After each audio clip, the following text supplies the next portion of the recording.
Hello indie game fan, the arcade-style beat-em-up has seen somewhat of a renaissance in recent months, so here's a refreshed list of the best, beginning with Mayhem Brawler, one with an art style that you will also see later on in this video, where you play as super-powered cops, taking on similarly super-powered criminals, with everything from mutants and vampires and everything in between. They take the comic book look to the next level, with chapters being designed as individual comic books, having 3-player co-op support as well, with 3 distinct characters, totally being worth a play. I have some games from bigger developers on this list as well, such as Phantom Breaker Battlegrounds, coming to us from Japanese developer Majors, and is a very anime pixel art entry. Rather than having completely free movement, the action does take place only on 2 planes, but the combo focus does give it a slightly different feel than a regular beat-em-up, straying into character action territory but not quite there. However, with 10 characters, which is a lot of variety, as well as an RPG system for unlocks and 4-player co-op support, it's certainly fun with friends. I do like the very Japanese theme and setting as well, paying tribute to magical girl anime, so it is not to be missed. I will avenge their death.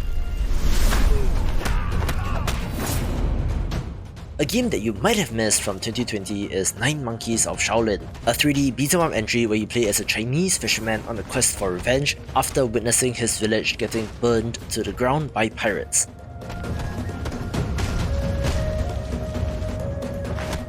This has some impressive animations in the cutscenes, and while frankly, in contrast, the 3D graphics in the gameplay does not hold a candle, the action and combos do make up for it.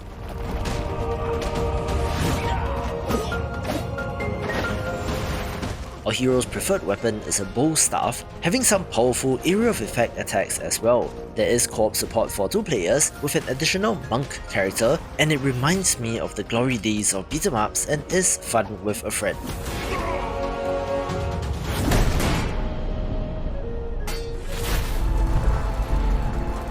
I don't fault the developers since beat-em-ups do have their tropes, where more often than not, you're playing as some sort of police officer beating up the bad guys in order to rescue your girlfriend or the mayor's daughter, and such is the case in the TakeOver as well. However, let's just say story isn't usually the main focus of such titles, so going into the action, this will be where it gets good.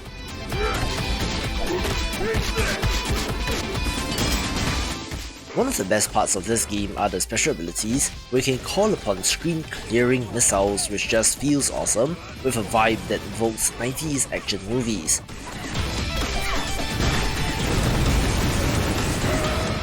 Your 3 characters also fulfill the stereotypical roles of well-rounded striker guy, more agile but weaker lady, and the grappling boots, so it does hit all of the beats, but it is such a throwback that I do have to give credit where it's due.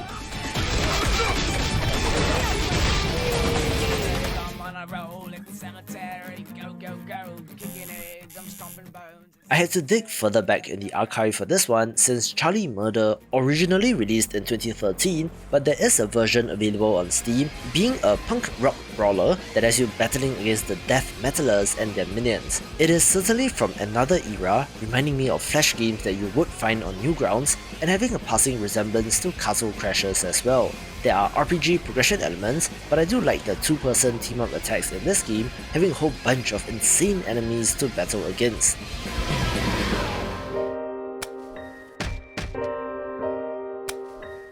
Through osmosis in popular culture and anime, I think that there is still a fascination with Japanese high school delinquents, since more often than not, our protagonist from those series is one such character, which is why The Friends of Ringo Ishikawa is of interest.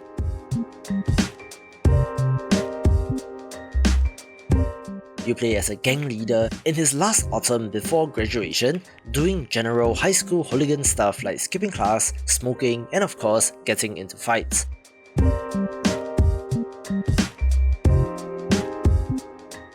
While it is not the most complex fighting system, it works for a game like this, where more interestingly, there's a whole life sim element surrounding the game.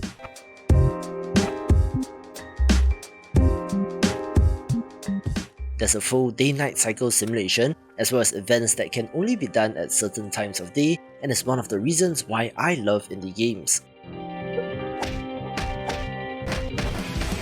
I just talked about River City Ghost 2 a couple of videos ago, so it will be no surprise that the original from 2019 makes the list, a fantastic pixel art entry that is canonically part of the long-running River City Ransom franchise that dates back to 1989. However, roles are reversed in that our two heroines go on a quest to rescue their boyfriends, seeking clues and answers as they go on a rampage through the city.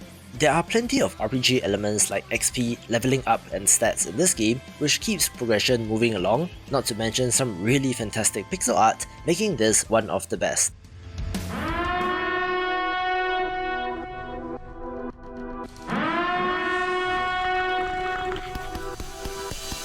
The self-described ultra-violent beat-em-up Mother Russia Bleeds is one of those games that is very edgy with the blood and gore, having some violent and impactful feeling attacks which may just be a little too much, but the core gameplay loop is very good. Set in an alternate history USSR, our band of 4 street thugs start off making money by fighting in the slums, but then get captured and experimented upon with a powerful drug that gives them monstrous strength but makes them suffer from manic hallucinations as well, where we follow them on the quest for answers and vengeance. There are certainly a lot of adult themes here, so be aware heading in, but I do want to commend the pixel art and how it is used to display the violence. Beat-em-up style gameplay has seeped into other genres as well, where a prime example of such a title is Lost Castle, structured as a run-based roguelite, where you're delving into procedurally generated dungeons with a whole bunch of different upgrades to keep each run fresh. Your goal is to gather as much treasure as possible, since these are used in purchasing upgrades, both within and in between runs in a more meta sense, with plenty of variety to keep things fresh. If you played this way back at launch in 2016 and have not gone back, there's a paid DLC titled The Old Ones Awaken, which released in 2020, as well as a whole bunch of free content patches, making this worth a revisit. Castle Crashers still remains one of the most popular beat-em-ups for good reason, where its longevity really is a testament to the quality of the game. This was first released during the Summer of Arcade in 2008, where indie games were even more niche than they are now, with the remastered version for PC and modern consoles being the version to play. It is pretty funny and does have exaggerated designs similar to what you will find in the cartoon, with core action that feels good, but don't expect anything too revolutionary. This has been a mainstay for developer The Behemoth, and I suspect has continued to be a stable source of revenue for them, which enables them to make great games, but it's a true classic worth a play if you have not, and even if you have, do go back to it again.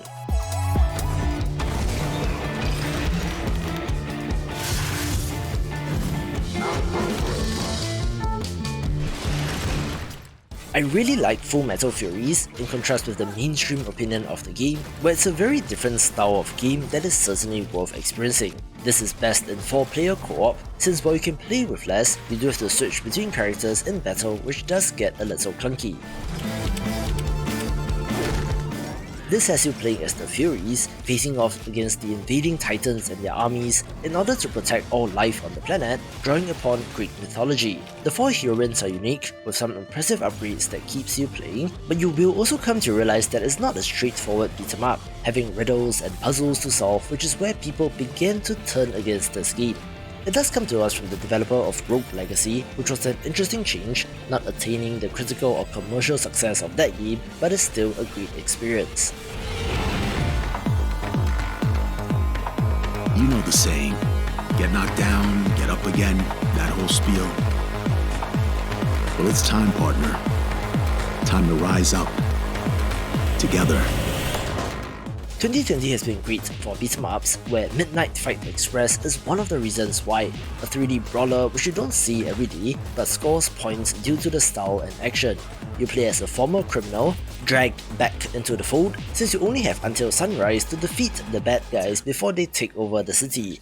The action and sound design in this is impressive, with every punch, slam, throw and gunshot feeling very impactful, coupled with amazing ragdoll physics and animations makes this a real treat, being more or less John Wick the game, which is high praise.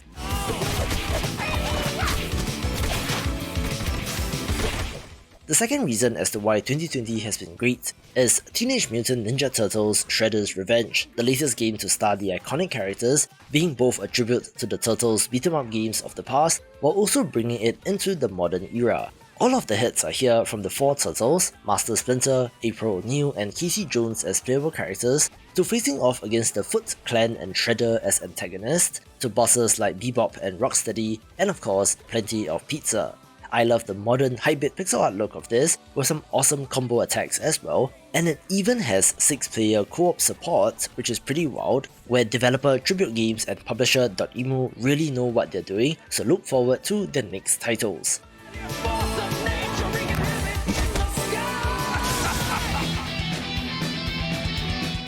Yet another pixel art entry is Fight and Rage, perhaps as indie as can be since it comes to us from a solo developer, being an arcade style title which is pretty challenging.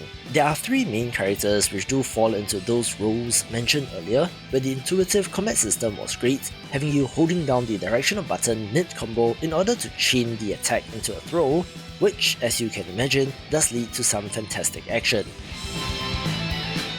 While there are no direct RPG elements, there are plenty of unlocks to keep you playing, including alternate player skins, enemies which you can play as, and even new modes, so this package is a lot more impressive than it seems at first glance. One of the games that got me most excited in 2020 was Streets of Rage 4, since I grew up playing Streets of Rage 2 on the Genesis and still have a copy of that back in my childhood home. But it was crazy that this series made a comeback 26 years after the previous entry. It is perhaps the most successful entry for .emu, which I believe contributed to them getting the Turtles license from Nickelodeon, where the care and attention to detail is second to none. There are both new and recurring characters from the earlier games, where somehow the retro sprites were also included, as well as particular attention paid to the music, with plenty of content and modern polish, so it takes the #1 spot. And watch this video for more of the best games.